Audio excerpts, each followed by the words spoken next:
Hi, the video that I've been promising for a while, and finally I'm getting to do it. I started recording actually a few times, but then for some reason didn't finish it. It didn't felt right, so didn't feel right. But today is the day. So I will be talking about the current situation with a look into the future, possible future, because that's much more interesting than, oh yeah, this is ground, that's being cancelled. No, that we know. But what's interesting is, what are the possibilities here for Airbus? What can Airbus do? Which choices do they have? Which ones are the most likely to be made? Fasten your seatbelts and get ready, because I have 6 segments that I will address in this video. Like, subscribe, and share. So let's dive right in. I will be looking at the screen most of the time because I have information there, but you may not see that because I'll most probably overlay with some video from Airbus.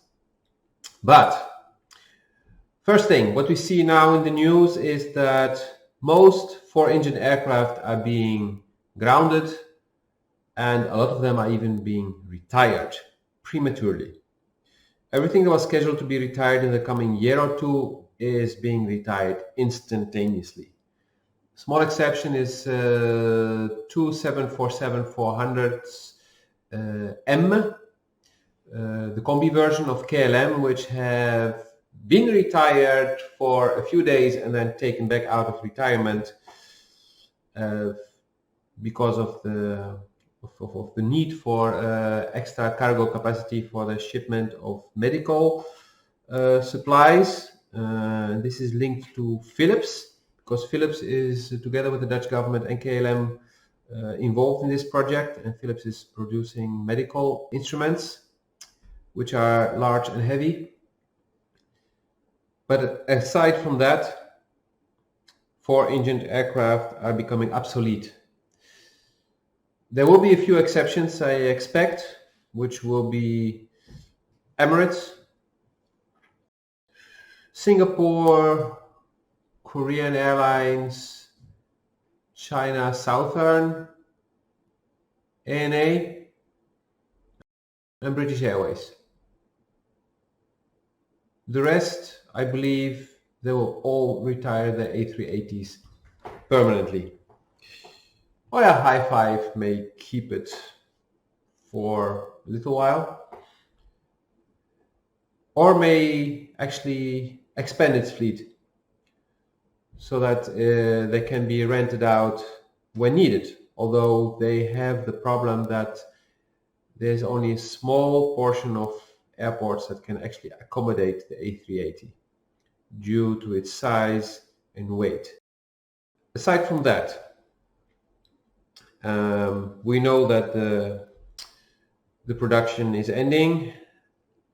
We know that point-to-point is where the market is still heading, and actually I believe this will accelerate the transition from hub and spoke to point-to-point, which means that super large aircraft will only be used on really congested airports if the routes allow it. So London to JFK, London to LAX, Japan to Hawaii by ANA. Yeah, after the crisis, they have a business case for it. Otherwise, they wouldn't have purchased 3 brand new ones. Asia, yeah, we have a lot of population there, so it will be possible, but we most probably won't see any more Emirates just going everywhere with the A380. I believe that will stop. that will slow down, and eventually also Emirates will stop using them, even though they still have a few deliveries that are pending. This leads us to the A350 1000. You could see it as a replacement of the 777-300ER with much better performance. Yes, it's much newer, of course. But size-wise, yeah, it's that size. And the question is, and I will just give you the numbers. We're talking about 2-class configuration, 370 people. It's a lot. They just increased the maximum capacity to 480 for economy class only.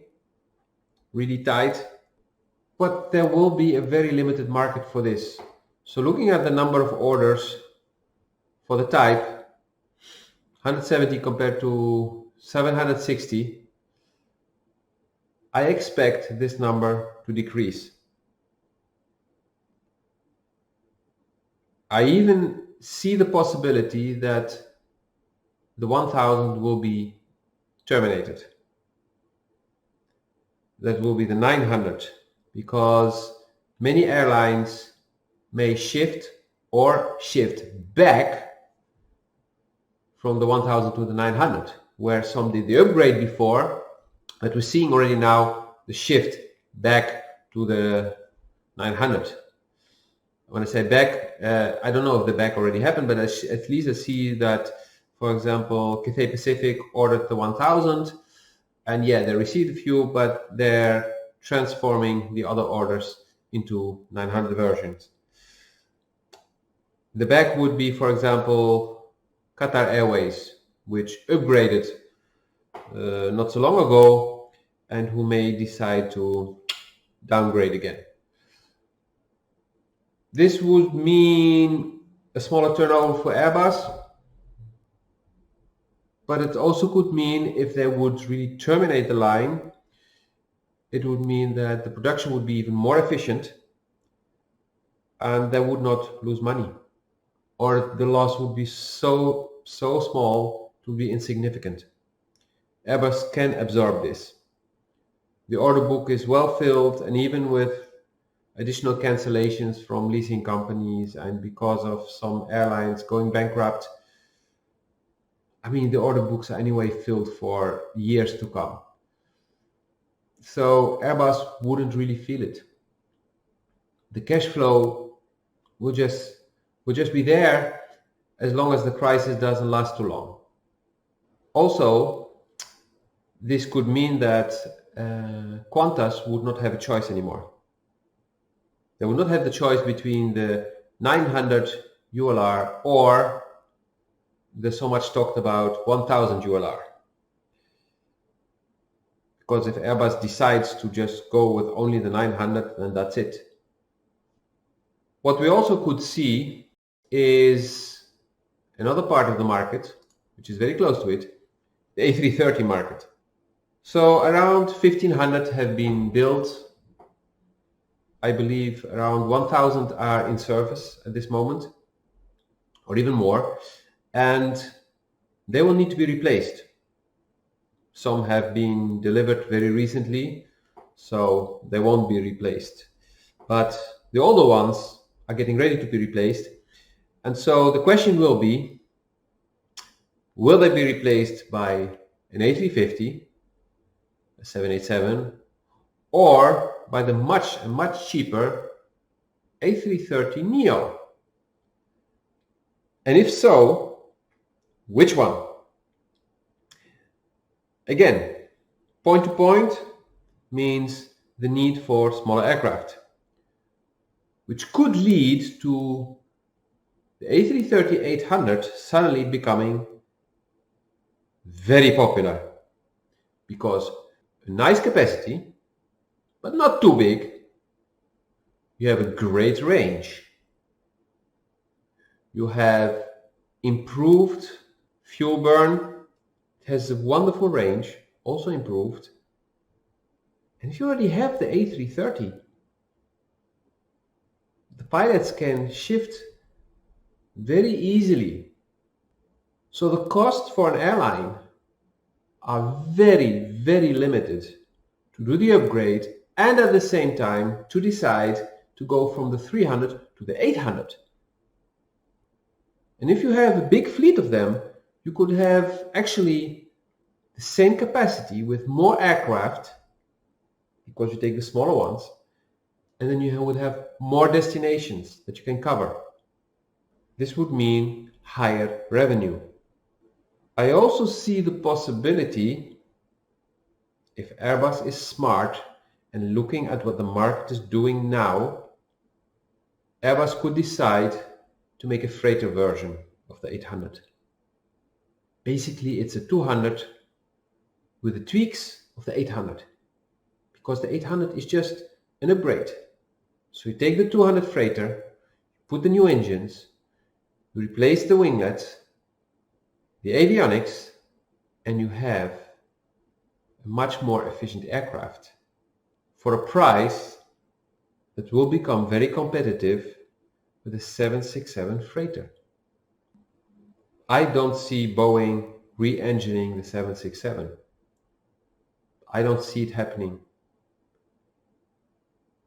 And even if they would, it would take time. And Airbus could take the market here, could really make a dent, could really enter the freighter market. Because till now it's Boeing, Boeing, Boeing, Boeing, Boeing, Boeing, one Airbus, many Boeings, one Airbus. But Airbus could really make a difference. And it wouldn't cost them so much. Hell, the whole NEO project has cost them 2 billion only. Making a freighter NEO would cost them a few hundred million, maybe, not even sure. Because basically they can just take the 200 freighter and tweak it. It's not so much, they don't need to develop much more. They already have all the parts. They just need to combine the different parts and then adjust a bit. So it would be like a super fast, great solution. Much cheaper than developing an A350 freighter, which they will probably do in 10 years from now. They would start talking about it. Maybe once they develop a NEO of it. And then they probably will design the A350 NEO and at the same time A350 NEO freighter. Not A350 freighter, no, A350 NEO, passenger and freighter. Boom. That would be the most efficient way to do it. But for now, A330 NEO freighter would sell, absolutely. And it can be delivered rapidly. The A330 NEO can be delivered much faster than an A350 or a 787. Moving on to the single aisle. And here it becomes really interesting. So in the single aisle market, we have a few interesting things. First of all, we have the A320 NEO family, which is doing very well. They haven't had the problems that Boeing has had.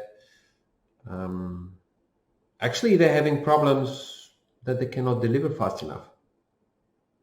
I'm not talking about the crisis now and the slowdown in production, which we see across the globe, across all branches of industry. Everyone has this problem, that things are slowing down, that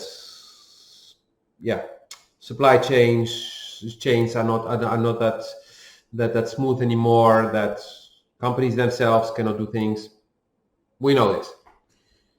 And demand anyway is low, so most companies are not complaining that aircraft are being delivered late at this moment. They're actually happy because That means they can keep their cash in their pockets or actually use the little cash they still have to pay the current bills and don't need to pay for delivery of an aircraft. But the A320 is a neo, so it's a product that will probably not be upgraded again. So the next generation single aisle aircraft will be a replacement of the A320 family. The segment, I've talked about this in other videos before, because of the A220 that I will discuss more in depth later, covers already the bottom part of the market when it comes to capacity, but when it comes to range actually is superior. We will see something new appearing. So the replacement will not be a full replacement for the A320 family. It will be replacement for the A320, let's say 20 and a half, to A321, upwards to A330. So it will be really an NMA, because the A321 is now almost the best-selling aircraft. So I have the numbers here, and yes, the A321 is very close to the A320. And if you look at the CO, incomparable. There it was, the A320 was by far the best-selling, but now they're getting very close. At this moment, they're at 3,956 orders for the A320 Neo and 3,396 for the A321, a difference of less than 600. So that's a small difference, very small difference. So the A321 is by far the booming one now. And there's even a chance that orders of A320s will be converted to the A321 later on. What we also see is that orders for the A321 are being converted to the LR version and the XLR. And this is interesting. Why? Well, we talked about the A330-800.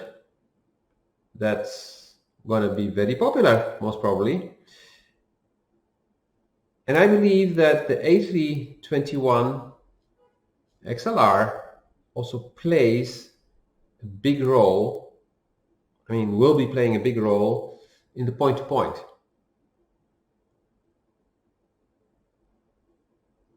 So you will see more aircraft that are relatively small with long range to be able to connect two cities that do not have the possibility to fill an A330, 300 or 200. But still cities that are far away from each other.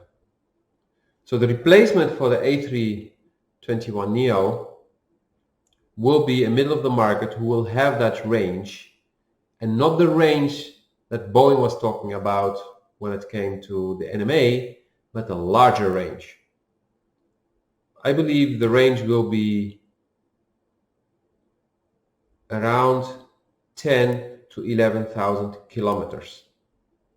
Back in the days, for that you needed a 747 or a DC-10.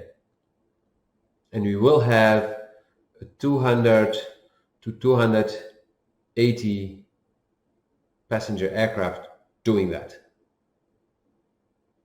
Doing 10 to 11,000 kilometers. I remember the first one doing 11,000 which was not super big, was the 767 300ER. Well, a smaller aircraft can do it. It will be probably a dual aisle aircraft, but that's okay. It will be a very efficient one.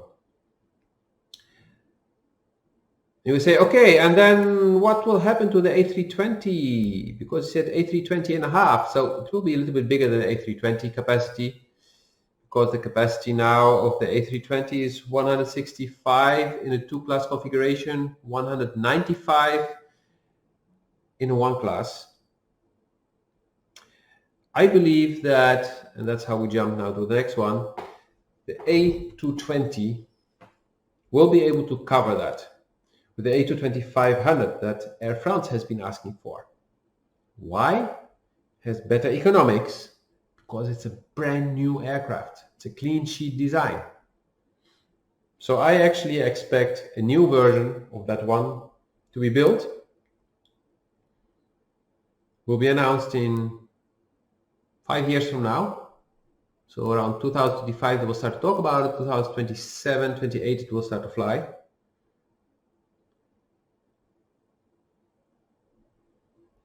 And only after designing the replacement of the A321, we will see talks about a replacement of the A220.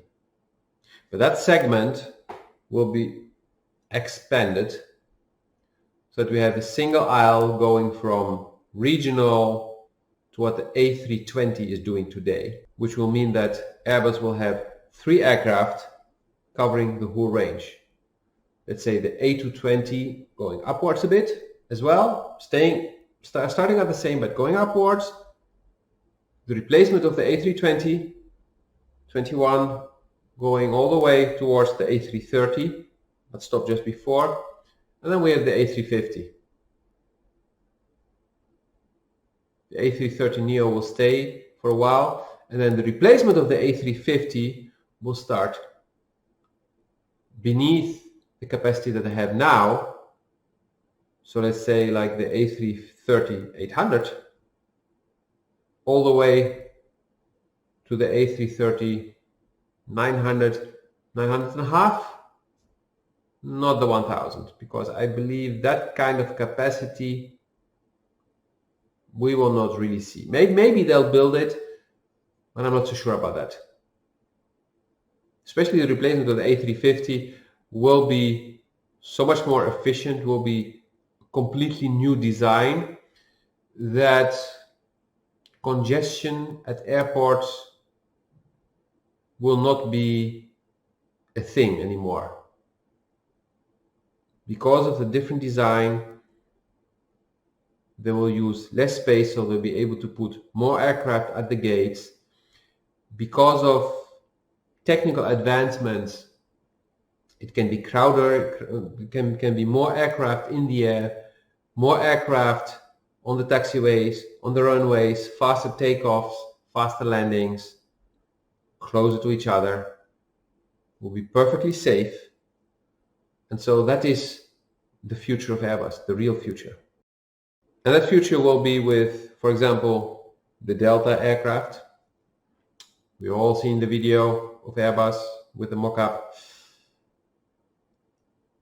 But what I expect that we will not see, at least not in economy class, so all these people are like, and look at what Airbus will design, all these wonderful chairs, and they will be ergonomic and moving and adapting to your body, and there will be these open ceilings, glass ceilings, you have a wonderful view. Well, for that we need a different world. Okay, the world is changing today. I honestly not sure that we will experience a world where money will have changed in such a way that comfort will come back in the aviation industry. I say come back, but because when I started flying in the 70s, there was comfort on board. There was leg space. There was food on board. There was service. All that is limited to those who really want to pay the big bucks, because to have a business class seat, you take space for 3 to 4, sometimes 5 economy class seats. So you have to pay as many times the amount that an economy class person is paying.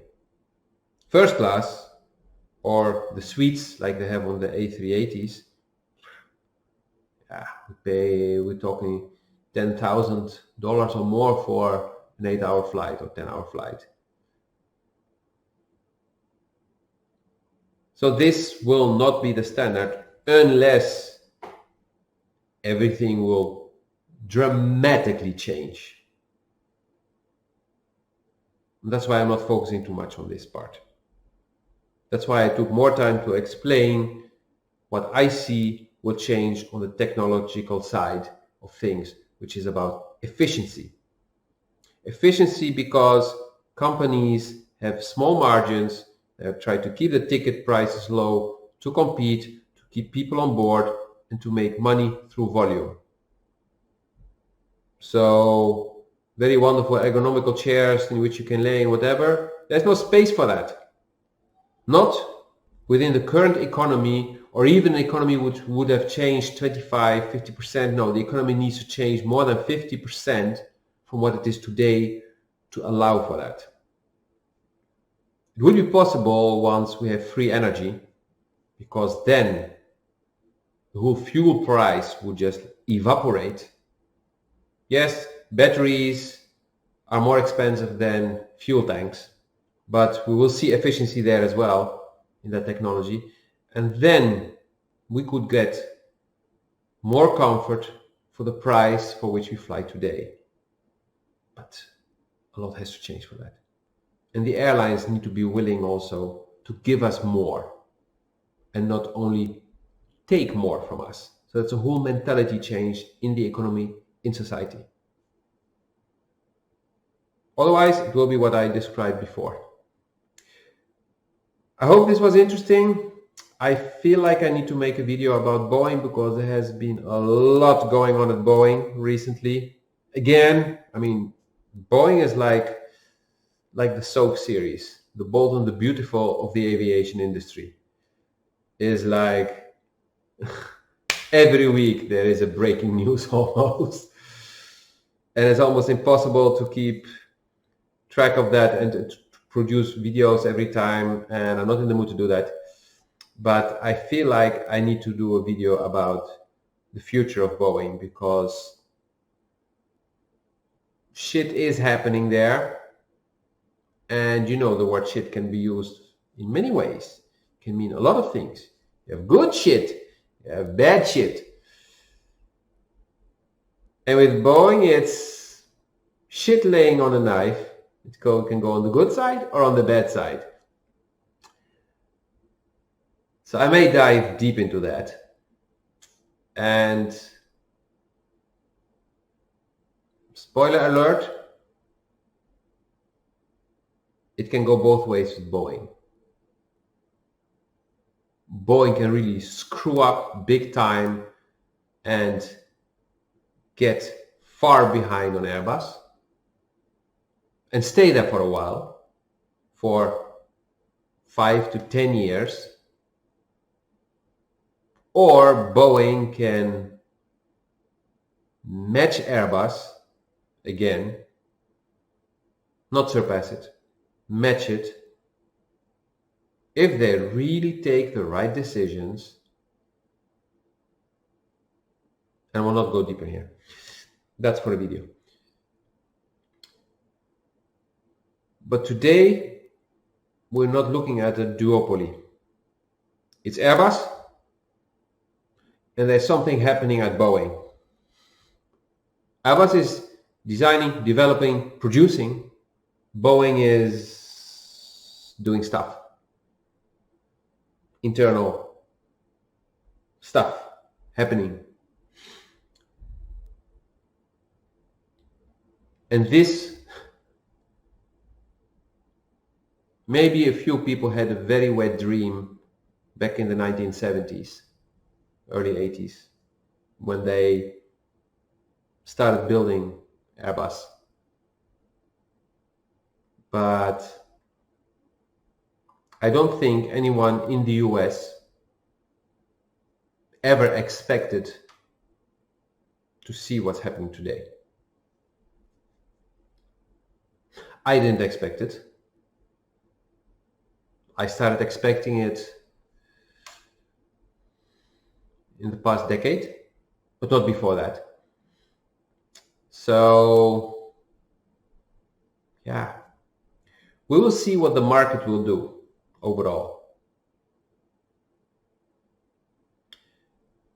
If you have questions, if you have suggestions for video content, please do post in the comments or send me a message. I'm really looking forward to hearing from you and to know what you like and what you dislike. I cannot guarantee that I will do everything the way you like it, but I'm open to suggestions. Also, when it comes to topics. And if you feel like supporting me, head to my Patreon page. It's in the description and you can donate there. I'm doing this for fun, and that's why I do not produce videos every whatever number of days. Just depends on my mood and what I feel. Hey, it's intuitive, so if I don't feel it, I don't do it. Wish you a beautiful day. See you in the next video. If you disliked the video, you do this. If you liked it, thumbs up, share and subscribe. Also, check out my Patreon page. There you can support me and get access to exclusive content. Get more. Check it out in the link below.